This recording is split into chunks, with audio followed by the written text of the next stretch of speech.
الحمد لله نحمده ونستعينه ونستغفره ونؤمن به ونتوكل عليه ونعوذ بالله من شرور أنفسنا ومن سيئات أعمالنا من يهده الله فلا مضل له ومن يضلله فلا هادي له ونشهد أن لا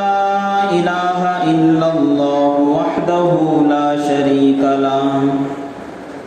ونشهد أن سيدنا ومولانا محمدا عبده ورسوله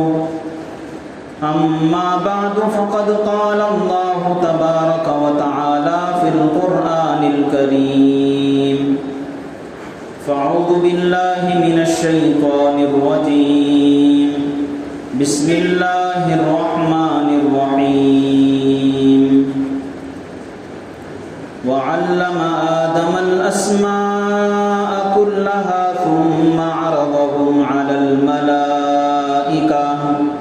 فقال أنبئوني بأسماء هؤلاء إن كنتم صادقين وقد قال تبارك وتعالى وعلمناه صنعة لبوس لكم لتحصنكم وقال النبي صلى الله عليه وسلم طلب العلم فريضة على كل مسلم أو كما قال عليه الصلاة والتسليم صدق الله العظيم وصدق رسوله النبي الكريم ونحن على ذلك لمن الشاهدين والشاكرين الحمد لله رب العالمین۔ بزرگان محترم، عزیز نوجوان دوستوں، بھائیوں، قرآن اور حدیث کی روشنی میں آپ حضرات کے سامنے گزشتہ جمعہ علم کی اہمیت پر بات کی گئی تھی کہ علم کتنا عظیم الشان ہے، اور خاص طور پر علم دین کے تعلق سے قرآن کے اندر اور احادیث کے اندر اللہ تبارک و تعالیٰ نے کیا اہمیت بتائی ہے۔ اور گزشتہ یہ بات بھی عرض کی گئی تھی کہ علم یا نالج اور ایجوکیشن یہ کیا چیز ہے، اور قرآن حدیث کے اندر اس کے تعلق سے کیا باتیں بیان کی گئی ہیں، یہ انشاءاللہ آپ حضرات کے سامنے لائی جائیں گی۔ انہی چیزوں کو آپ حضرات کے سامنے اب عرض کرنا ہے۔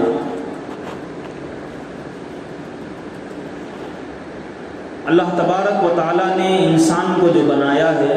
اس دنیا کے اندر، دو چیزیں انسان کو دے کر بھیجی ہیں اللہ نے۔ ایک چیز ہے انسان کا جسم، اور دوسری چیز ہے انسان کی روح۔ روح بھی اللہ تبارک و تعالیٰ کی طرف سے آئی ہے، اور انسان کا جسم بھی اللہ تبارک و تعالیٰ کی طرف سے ہی آیا ہے۔ اس کو اللہ تبارک و تعالیٰ نے یہاں بھیجنے کے بعد، دنیا میں انسان کو پیدا کرنے کے بعد، ان دونوں کی ضروریات کا بھی اللہ نے انتظام فرمایا ہے۔ لہذا جسم کے بھلائی کے لیے اس کی مفید چیزیں کیا ہیں، اس کو فائدہ پہنچانے والی چیزیں کیا ہیں، ان کو بھی بیان کیا گیا۔ اسی طرح جسم کو جو چیزیں نقصان پہنچاتی ہیں، جو ضرر پہنچاتی ہیں، ان کا بھی بیان اللہ تبارک و تعالیٰ نے قرآن میں اور جناب محمد عربی صلی اللہ علیہ وسلم نے احادیث کے اندر بیان فرمایا۔ یعنی جسم، ہمارا بدن، اس کے لیے کیا چیز مفید ہے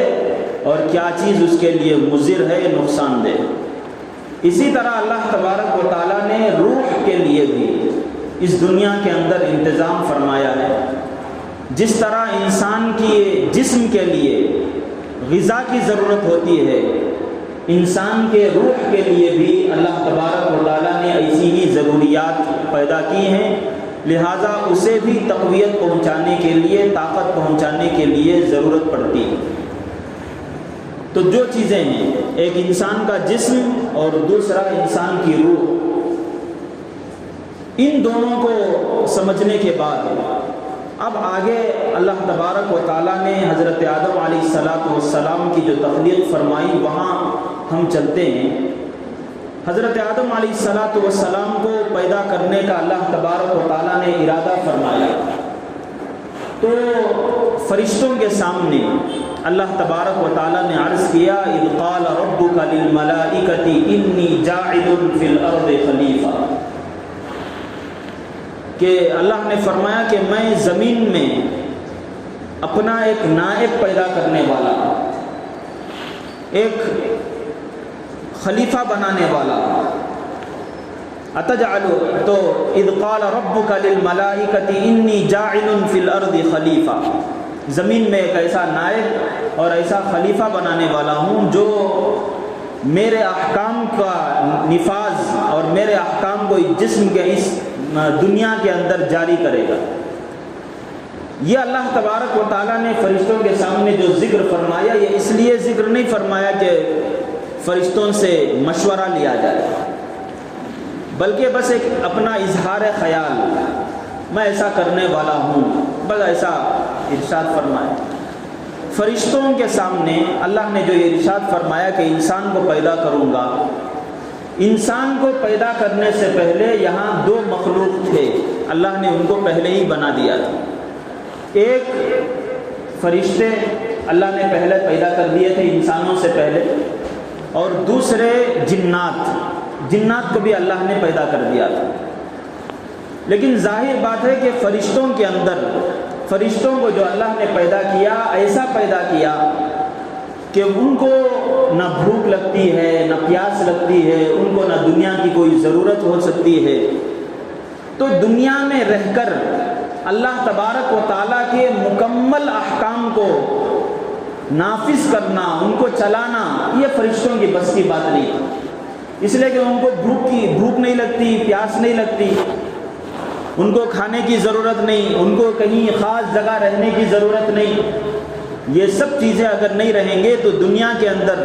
جو ضروریات ہیں وہ کیسے پورا ہوں گے؟ اس لیے اللہ تبارک و تعالیٰ نے فرشتوں کو اپنا نائب نہیں بنایا۔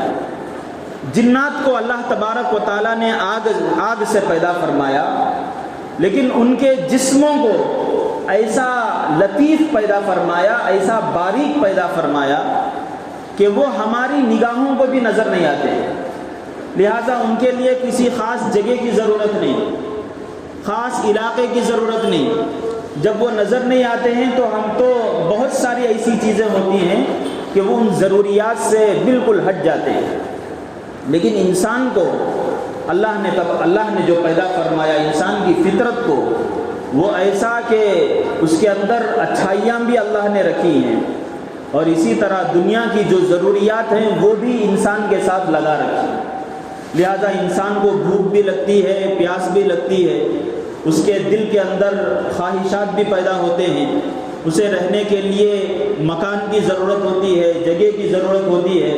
پہننے کے لیے کپڑوں کی ضرورت ہوتی ہے، اور اسی طرح اور بھی جتنی ضروریات ہیں،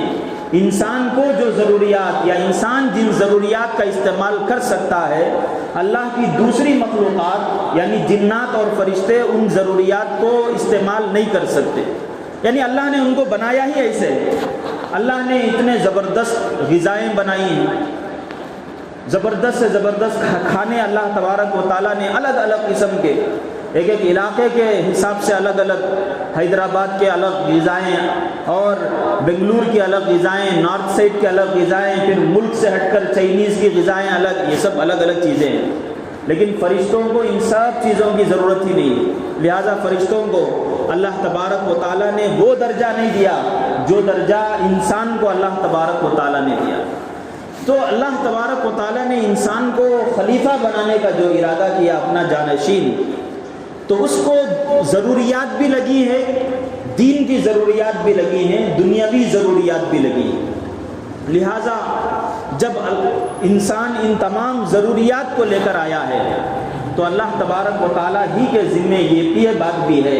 کہ انسان کو پیدا کرنے کے بعد اس کی ضروریات کو بھی پورا کیا جائے۔ صرف پیدا کر کے چھوڑ دینا یہ اللہ تبارک و تعالیٰ کی شان نہیں ہے۔ اللہ نے جتنی بھی مخلوقات کو پیدا فرمایا، ان تمام مخلوقات کو پیدا کرنے کے بعد ان چیزوں کے رہائش کا، ان کے انتظام کا جو کچھ کارروائی ہو سکتی ہے، اللہ نے تمام چیزوں کو پورا فرمایا۔ تو اب وہ بات جو میں نے پہلے کہی تھی کہ اللہ تبارک و تعالیٰ نے انسان کو جو بنایا ہے دو چیزیں دے کر، ایک انسان کو جسم بھی عطا فرمایا ہے،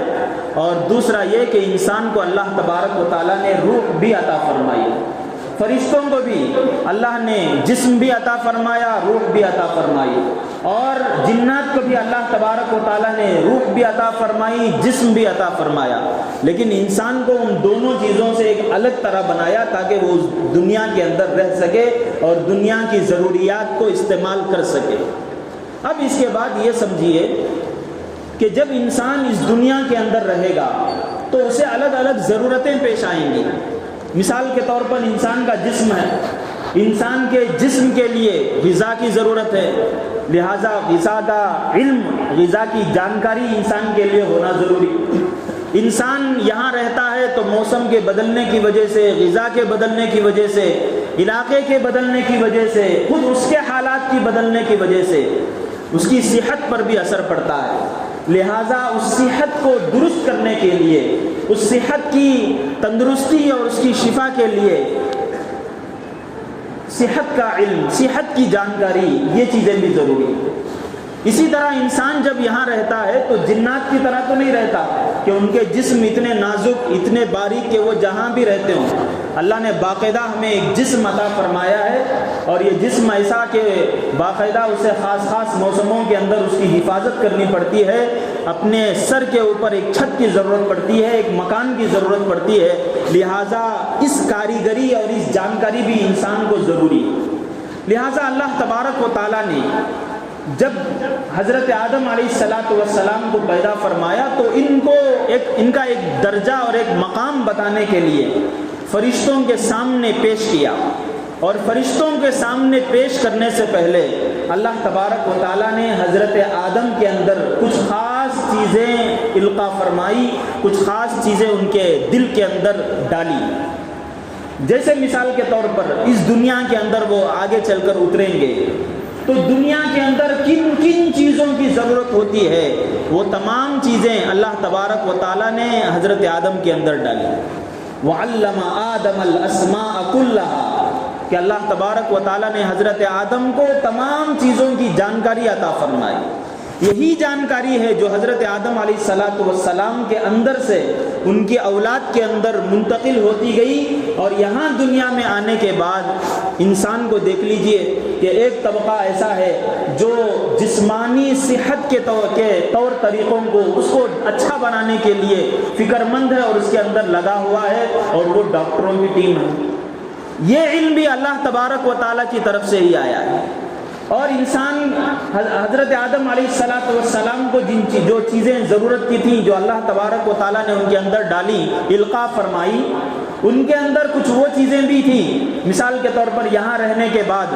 آدمی کو رہائش کی ضرورت ہوگی، اس کے رہنے کے لیے جن چیزوں کی ضرورت ہوگی، مکان کی ضرورت، لباس کی ضرورت، اور اسی طرح کھانے پینے کی ضرورت، وہ چیزیں بھی ان چیزوں کا علم بھی اللہ نے حضرت آدم علیہ السلام کے اندر پیدا فرمایا۔ چنانچہ ان کی اولاد کو ہم دیکھتے ہیں کہ مختلف طرح کے علوم کے اندر، مختلف طرح کے فیلڈز اور میدانوں کے اندر لگے ہوئے ہیں۔ کوئی صحت کو درست کرنے کے لیے ڈاکٹری کی فیلڈ میں لگا ہوا ہے، کوئی انجینئرنگ کی فیلڈ میں لگا ہوا ہے، اسی طرح کوئی غذا کو درست بہتر سے بہتر بنانے اور فوڈ کی جو کمیٹی ہوتی ہے اور اس کے جو میدان ہوتے ہیں اس کے اندر لگا ہوا ہے۔ یہ سب چیزیں وہ ہیں جس کا علم اللہ تبارک و تعالیٰ نے حضرت آدم علیہ السلام کو عطا فرمایا، اور وہاں سے پوری دنیا کے اندر منتقل ہوا ہے۔ اور یہ ہم جو دیکھتے ہیں کہ فلاں سائنٹسٹ ہے، فلاں چیز اس نے ایجاد کر دی، فلاں چیز کو اس نے انوینٹ کیا، یا فلاں آدمی آدمی نے فلاں چیز کو بنیاد بنا کر وہ چیز حاصل کر لی، اس کی تھیوری یہ ہے، یہ چیزیں ہیں، وہ چیزیں ہیں، یہ پوری کی پوری صلاحیتیں حضرت آدم علیہ السلام کے واسطے سے اللہ تبارک و تعالیٰ نے ان کے اندر، ان کی نسل کے اندر، اولاد کے اندر بھیجی ہیں، عطا فرمائی۔ معلوم کیا ہوا؟ خلاصہ یہ ہے کہ اس دنیا کے اندر انسان کے جسم کے لیے جتنی ضروریات ہیں وہ سب اللہ تبارک و تعالیٰ نے حضرت آدم کے تھرو ہم لوگوں کو عطا فرمایا، جس کو ہم یہ کہتے ہیں کہ یہ دنیاوی علوم ہیں، دنیاوی ایجوکیشن سے، یہ بھی اللہ تبارک و تعالیٰ کے دیے ہوئے ہیں۔ اسی طرح انسان کے دین کا علم، یہ بھی اللہ تبارک و تعالیٰ کی طرف سے دیا ہوا ہے۔ میں نے شروع میں کہا تھا کہ اللہ تبارک و تعالیٰ نے انسان کو دو چیزیں دے کر بھیجی، ایک انسان کا جسم اور دوسری انسان کی روح۔ انسان کے جسم کے لیے تمام چیزیں ہیں، لہٰذا کوئی کپڑے کے تعلق سے اس کا علم رکھتا ہے تو وہ بھی انسان کے جسم کی ضرورت، کوئی مکان اور علاقے کی سہولیات اور جگہ وغیرہ انجینئرنگ کے کام کو جانتا ہے وہ بھی انسان کے جسم کی ضرورت، کوئی ڈاکٹری کے فیلڈ میں لگا ہوا ہے وہ بھی انسان کے جسم کی ضرورت، کوئی زبردست سے زبردست سواریاں بنا رہا ہے، ٹو ویلر، کار اور پلین اور ٹرین، یہ سب چیزیں بنا رہا ہے، یہ بھی انسان کے جسم کی ضرورت، کہ آدمی یہاں سے لے کر وہاں منٹوں کے اندر اور پہلے زمانے میں جو گھنٹوں میں، دنوں کے اندر جو سفر کرتا تھا، اللہ تبارک و تعالیٰ نے ایسا احسان بنایا کہ اب منٹوں کے اندر اور گھنٹوں کے اندر دنوں کا سفر کر رہا ہے۔ یہ سب چیزیں انسان کی جو ضروریات کا علم ہے، اس کے بدن کی ضروریات کا جو علم ہے، یہ اللہ تبارک و تعالیٰ کی طرف سے آیا ہے۔ لہٰذا ہم لوگوں کو سب سے پہلے یہ ذہن میں بٹھا لینا چاہیے کہ دنیاوی علوم ہو یا دینی علم ہو، یہ سب کا سب اللہ تبارک و تعالیٰ کی طرف سے آیا ہے، یہ سب کا سب اللہ تبارک و تعالیٰ کی طرف سے آیا ہے، اور یہ قرآن کا اعلان ہے، وَعَلَّمَ آدَمَ الْأَسْمَاءَ كُلَّهَا۔ پھر اللہ تبارک و تعالیٰ نے فرشتوں کے سامنے حضرت آدم کو پیش فرمایا اور کہا کہ انبئونی باسماء ہؤلاء، تمہیں جو علم دیا گیا وہ سب علم ان فرشتوں کے سامنے بیان کرو۔ لہٰذا فرشتوں کے سامنے انسان حضرت آدم علیہ السلام کھڑے ہوئے، شروع سے لے کر قیامت کے دن تک جتنے علوم دنیا کے اندر آ سکتے ہیں ان سب کو بیان فرمایا، اور فرشتوں کو عاجز کر دیا۔ فرشتوں میں جو انہوں نے کہا تھا کیا آپ ایسی مخلوق بنانے والے ہیں جو دنیا کے اندر فساد مچائے گی، تو فرشتوں نے حضرت آدم کے علم کو دیکھ کر، یعنی انسان کے علم کو دیکھ کر اشرف کرنے لگے، حیران ہو گئے۔ تو بتانا یہ ہے کہ اللہ تبارک و تعالیٰ نے جو دنیاوی علوم بنائے ہیں، ڈاکٹری کا علوم، یہ سب چیزیں ایسی ہیں جو انسان کے جسم کی ضرورت ہے، اور یہ اللہ تبارک و تعالیٰ کے بتانے ہی سے اور اللہ کے پیدا کرنے ہی سے یہ چیزیں آئی ہیں، اور ان چیزوں کا علم حاصل کرنا بھی ضروری ہے۔ ڈاکٹر بننا بہت ہی ضروری، انجینئر بننا یہ بھی بہت ضروری، اسی طریقے سے سول انجینئرنگ کا کورس کرنا یہ بھی ضروری، جتنے بھی انسان کے لیے جو ضروریات کیا ہے وہ سب چیزیں کرنا ضروری۔ امام غزالی رحمۃ اللہ علیہ کا آپ لوگوں نے نام سنا ہوگا، فضائل اعمال کے اندر بار بار ان کا نام آتے رہتا ہے۔ امام غزالی رحمۃ اللہ علیہ نے اپنی کتاب کے اندر لکھا ہے کہ یہ جو دنیاوی علوم ہیں ان کا حاصل کرنا بھی فرض ہے، فرض کفایہ ہے۔ فرض کفایہ کا مطلب یہ ہے کہ ایک علاقے کے اندر لوگوں کو، مثال کے طور پر ڈاکٹری کا فن لے لیجئے، میڈیکل سائنس کا علم لے لیجئے، وہ ایجوکیشن، ایک علاقے کے اندر جو لوگ رہتے ہیں ان کی صحت کو دیکھنے کے لیے اور ان کے علاج معالجے کے لیے ایک ڈاکٹر کا رہنا ضروری ہے، اور اگر ایک علاقے کے اندر جو لوگ ہیں ان کو اپنی صحت کے تعلق سے جو چیزیں ضرورت کی ہیں وہ اگر پورا نہ ہو سکے تو مسلمانوں کا وہ پورا علاقہ گنہگار ہوگا۔ یعنی ڈاکٹری کا علم بھی حاصل کرنا اتنا ہی ضروری ہے کہ اگر لوگوں کی جان جا رہی ہو اور اس علم کا ماہر کوئی نہ ہو اور علاج کرنے والا کوئی نہ ہو تو پھر ایسی صورت میں سب کے سب مسلمان اس لیے گناہ گار ہوں گے کہ انہوں نے اپنے علاقے کے اندر ایک ڈاکٹر کو پیدا نہیں کیا۔ معلوم یہ ہوا کہ یہ علم بھی بہت ضروری، دنیاوی علوم بھی بہت ضروری، لیکن یہ کہ ضرورت اس بات، لیکن اللہ تبارک و تعالیٰ نے ان چیزوں کو بیان کرنے کے بعد ایک اصول اور ایک ضابطہ یہ رکھ دیا ہے کہ انسان جو بھی علم حاصل کرے اس کے جسم کو ترغیب دلانے کی، انسان اس کے اندر انصاف پسند ہو، اس کے دل کے اندر رحم دلی ہو، اور یہ کہ وہ ان مخلوق کی خدمت کرنے کو ترجیح دیتا ہو. اس طرح شریعت کے کچھ بنیادی اصول ہیں. ان اصول کو سامنے رکھ کر آدمی اگر آج ڈاکٹر بننا چاہے تو بڑی خوشی کی بات ہے. اگر وہ نیک نیتی کے ساتھ رہے گا تو وہ جو علم حاصل کرے گا اس علم پر بھی اللہ تبارک و تعالیٰ ثواب عطا کریں گے اور اجر عطا کریں گے. ایک انجینئر کی بھی ضرورت ہے, اور اسی طرح یہ راستے بنانے والوں کی بھی ضرورت, مکانات بنانے والوں کی بھی ضرورت, لباس بنانے والوں کی بھی ضرورت, سواریاں بنانے والوں کی ضرورت. یہ سب چیزیں وہ ہیں جو انسان کے جسم کے لیے کام کرتی ہیں, اور ان چیزوں کا بھی علم حاصل کرنا اس انسان کے لیے ضروری ہے. لیکن اس سے بڑھ کر دوسری چیز یہ ہے کہ اللہ تبارک و تعالیٰ نے انسان کو روح بھی عطا فرمائی ہے. جس طرح انسان کے ضروریات ہیں, انسان کی روح کی بھی ضروریات ہیں. انسان کھاتا ہے, پیتا ہے, بیمار ہوتا ہے, انسان کی روح بھی کمزور پڑتی ہے, اس کو بھی تقویت اور طاقت دلانے کی ضرورت پڑتی ہے, اور وہ بھی بیمار ہوتی ہے. اور اللہ تبارک و تعالیٰ نے قرآن کریم کے اندر صاف روح کی بیماریوں کا بھی ذکر فرمایا ہے. قرآن کریم کے اندر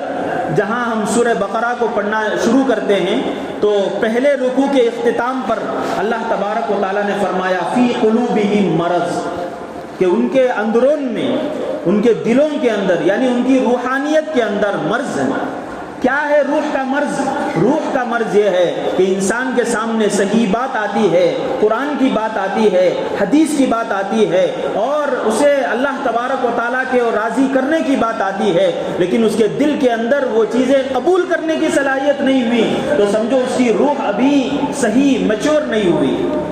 جیسے انسان کے جسم کے لیے ڈاکٹر اسے ایک غذا دیتے ہیں, پھر ایک خاص غذا, ایک خاص 5 دن کا کورس پورا کرنے کے بعد اب اس کی دوا بدلاتے ہیں, پھر اس کے لیے کوئی اور علاج تجویز کرتے ہیں. روح بھی جو کمزور ہوتی ہے اس کی بھی علاج کے لیے اور اس کو بھی طاقت دلانے کے لیے ایک باقاعدہ طور پر اللہ تبارک و تعالیٰ نے ضروریات پیدا کی ہیں. اسی علم کو کہتے ہیں علم دین, اسی علم کو کہتے ہیں علم دین. تو آپ یہ سمجھیے کہ اللہ تبارک و تعالیٰ نے جو علم پیدا فرمایا دنیا کے اندر, ایک روح کے لیے علم ہے وہ دینی علم, اور دوسرا جسموں کے لیے پیدا کیا ہے وہ ہے علوم دنیا, جو انسان کی دنیا کو بنانے کے لیے, اس کے جسم کی صحت کے لیے, اسے اگر صحیح رہنے کے لیے, اور اسی طرح اس کی سہولیات کے لیے اللہ تبارک و تعالیٰ نے بنایا ہے. تو یہ جو روح کا جو علم ہے, مثال کے طور پر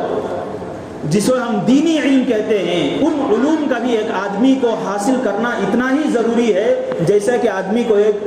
دنیاوی علوم کا حاصل کرنا ضروری ہے.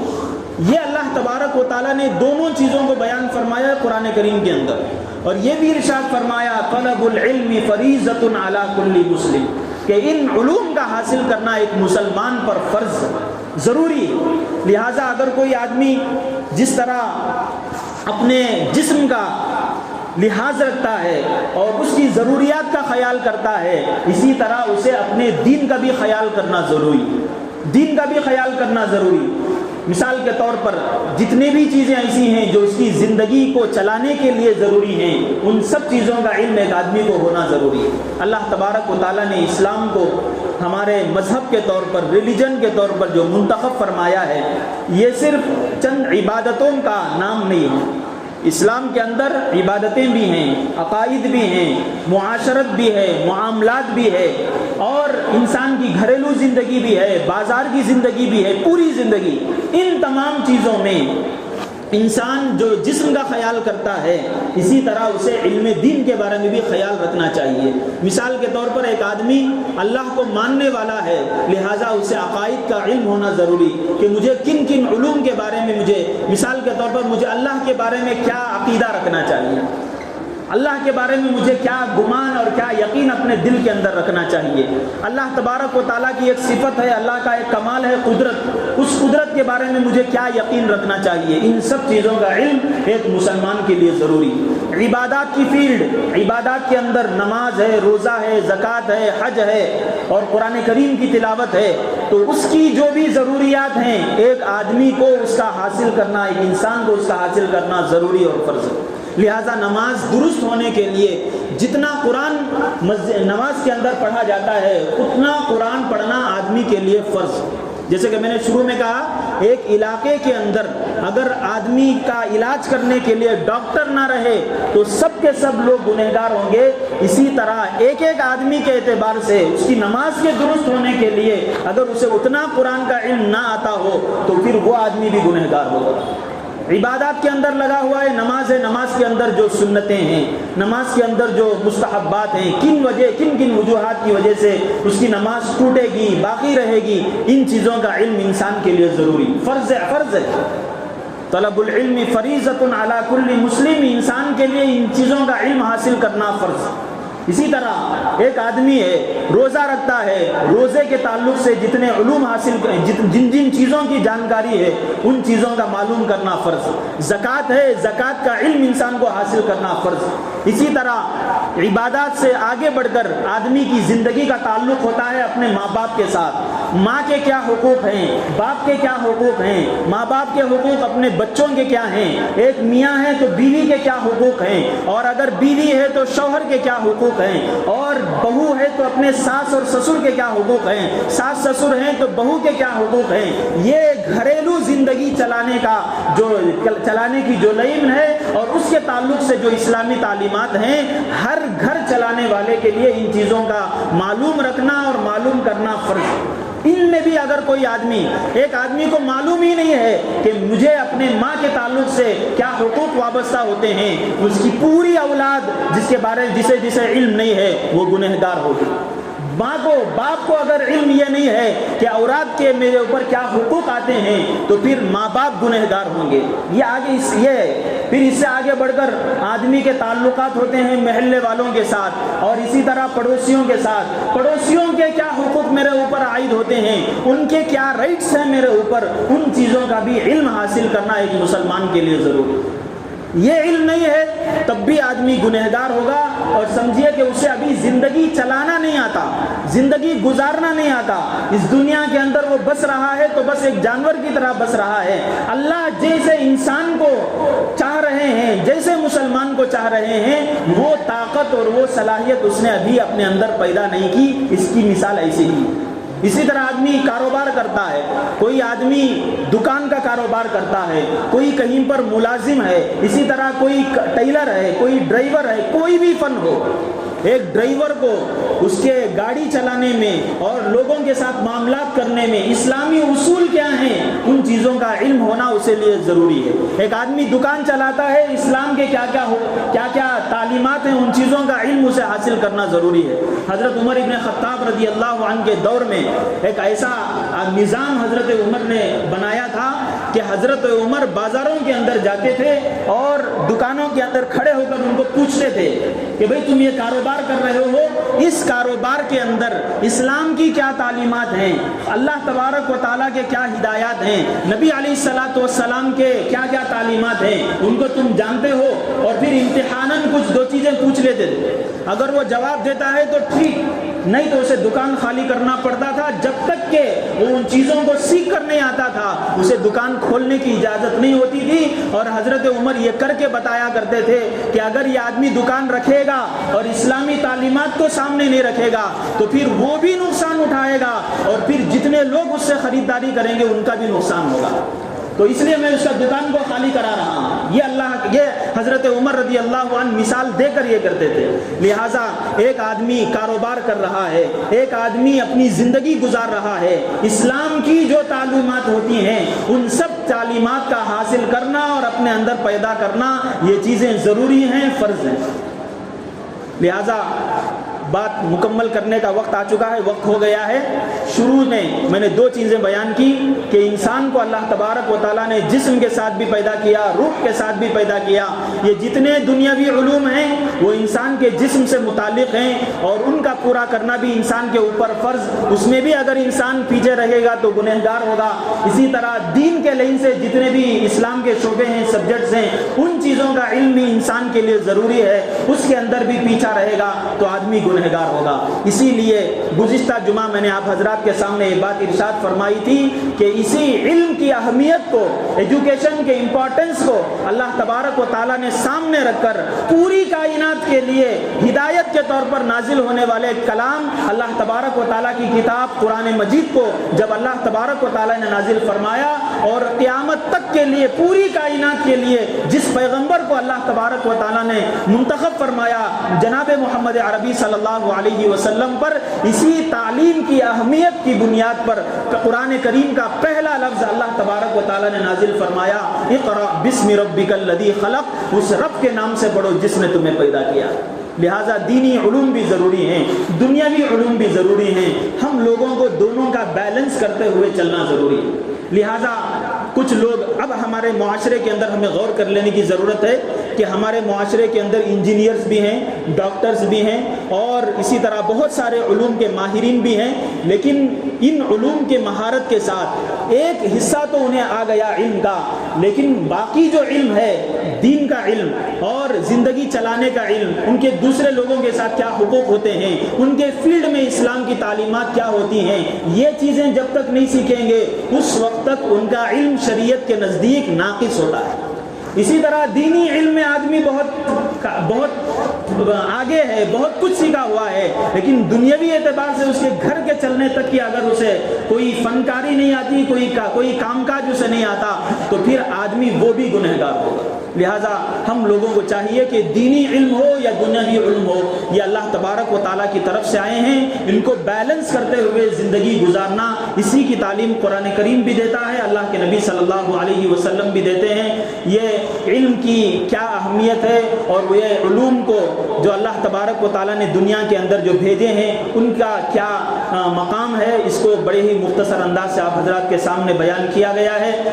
دعا ہے کہ اللہ تبارک و تعالیٰ ہمیں ان چیزوں کو سمجھنے کی توفیق عطا فرمائیں اور ان چیزوں کو ہمارے اندر پیدا کرنے کی اللہ تبارک و تعالیٰ صلاحیت عطا فرمائے اور ان چیزوں پر عمل کرنے کی توفیق عطا فرمائے۔ وآخر دعوانا الحمد للہ رب العالمین۔